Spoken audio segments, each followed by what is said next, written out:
Good morning. Good morning. So this is where we greet one another as brothers and sisters in Christ amongst your family groups. You can do the howdy hi hugs, as I like to call them, and everybody else we just wave or bow, or however the Spirit moves you to greet one another.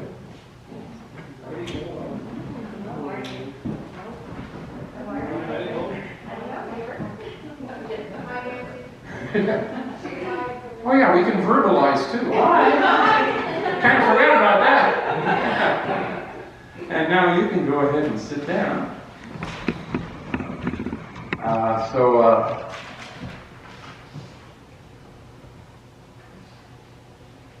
In these difficult times in which we find ourselves on various levels, on various issues and situations, I got to thinking this week about how we help one another, and somehow how it can be hard to ask for help or to accept help sometimes.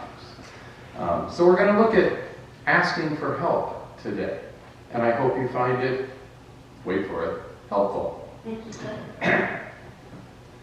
And then an assortment of music that kind of plays into that theme, a little bit from Maureen McGovern, and then I found a couple of pieces from Journey Bound that features their high tenor and their low bass.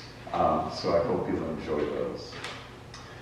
Let's see, then we go through the stack here, Neighbors in Need offering. If you haven't participated in that quarterly special offering, we have two kinds of envelopes now back in the plate. We have our homemade ones, and we found the ones that come from the denomination. So if you want to participate in that, please feel free. I've been hawking these upper rooms. Well, the November-December issue is out. So, and this is the last Sunday in October, can you believe it? So, as we move into a holiday season that in all likelihood is going to look very different this year, it might be helpful to have a daily devotional as we move towards Thanksgiving and into Advent and Christmas. So I really would encourage people to grab those. And of course, Faith, Hope, and Hilarity. We started our book study this last Wednesday. If you'd like to jump in, there's this copy and one more over here. or you can find them online. It should be interesting. We had a couple of questions, and I said, as we started the book study, I said, it really isn't that hard to find addresses for stars like Dick Van Dyke. I said, why don't I write him a letter and ask him the questions? So I did, so I hope we'll hear from him. And then Linda had an idea. She said, do you think he has a Facebook page? Most celebrities do. She said, why don't you message him and give him the link to the book study and see if he wants to jump in? It's like, ooh, how cool would that be? So that's on my agenda for the first couple days this week, to see if I can find a place to send him the link and invite him. I mean, what? The worst that can happen is I never hear anything back. And who knows? He might just pop in. Let's see. Operation Christmas Child. Yeah, when we walked in today, it's like, oh my God, did Operation Christmas Child get canceled? No, we just cleaned up the place for the service tomorrow. Trees upstairs. Trees upstairs, yes. I had none decorated. Yeah. 2 weeks, right? 2 weeks. So I'm going to ask for help. Since we're going to ask for help this today. Yeah. So I still do have lists of things that if people still want to donate. The other part of it is that we typically are supposed to, or it's recommended, that we provide some money with our boxes for shipping costs and whatever other costs. So if you don't want to shop for things and you'd rather give money, or if there's organizations within our church that would like to give money, that would be really welcome too. Okay. And I really don't know the exact cost. I mean, I know it's recommended $9 per box, so I don't know a total cost until we pack all our boxes. And last year we packed around 50 or 52, so we're shooting for more than that. So at $9 a box, and if we have 50 or more, About shipping could be $450 to $500. Okay. So last year previous year, besides last year, we did the entire shipping. Last year we put in what we kind of collected, and it wasn't the total amount, which is fine too. We do what we can. We do what we can. We help where we can. Right. Oh, that's going to be a theme today. Can we maybe use some of the Sunday school money? Because I don't think we've dipped in it in a year maybe.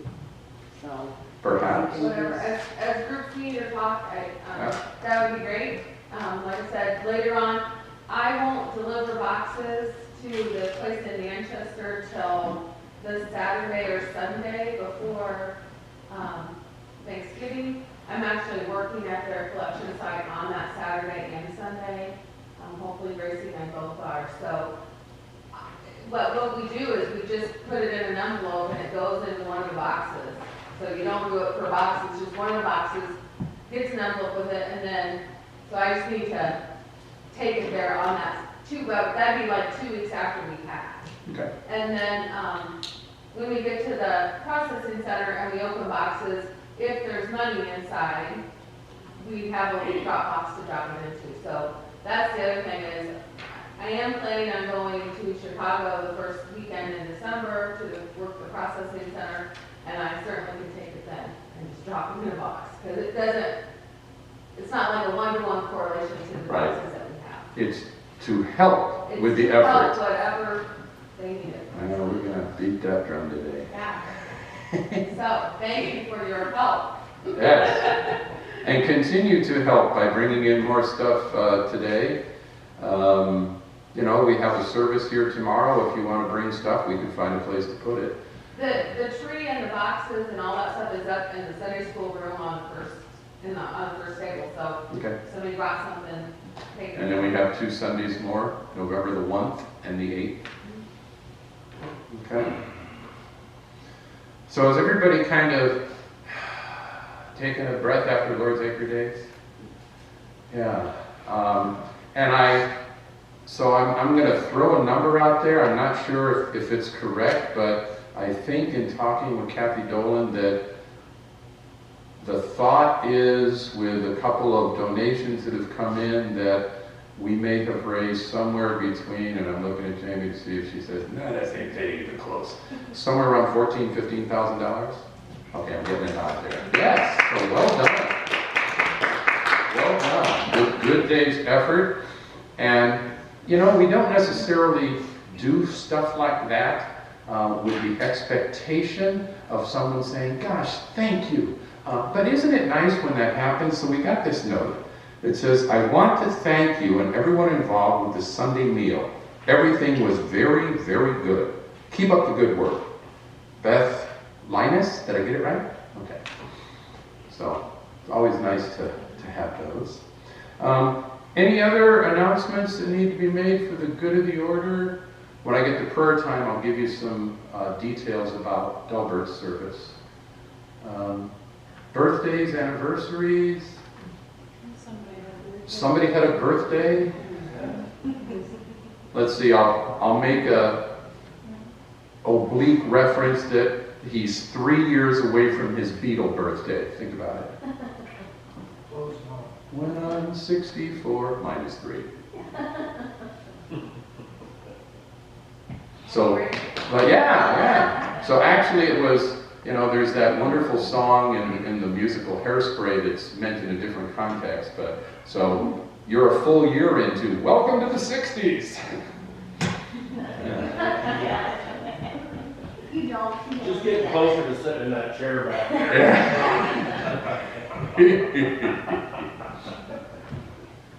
Any other birthdays, anniversaries, announcements need to be made? All right, well, then let's ask friend Maureen McGovern to kind of gather us in song and spirit as we start our worship.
You raise me up.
As we come to our time of prayer today,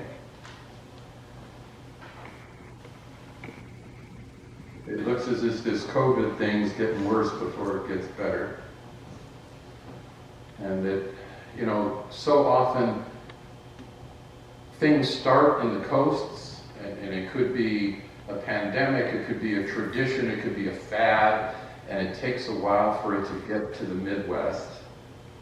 And then it usually starts in the bigger population areas, and it's only later that it ultimately comes to the smaller population areas and the rural areas. And it seems like that's what's going on with COVID. A list came out just the end of this past week of the red counties where the positivity rate of tests is accelerating at a very alarming rate, and Delaware County was number 2 on that list, well over 20%. That's scary. That's scary to me. I thought we were safe. I thought we had dodged this one. Now I'm starting to wonder. So, we're back to the rule of 5. If you don't feel good, stay home. If you don't need to go somewhere, don't. And if you do, mask, distance, wash. Until they come up with a vaccine, it's the best we got. And pray. And pray. Still a whole lot of unrest going on in this country and world of ours. Again, differences of opinion of what issues are and how they should be resolved, and I just say, look, let's just pray for peace. You know, let's just pray for peace. Had an update from Leta Chuck House. Seems to be in a pretty good place.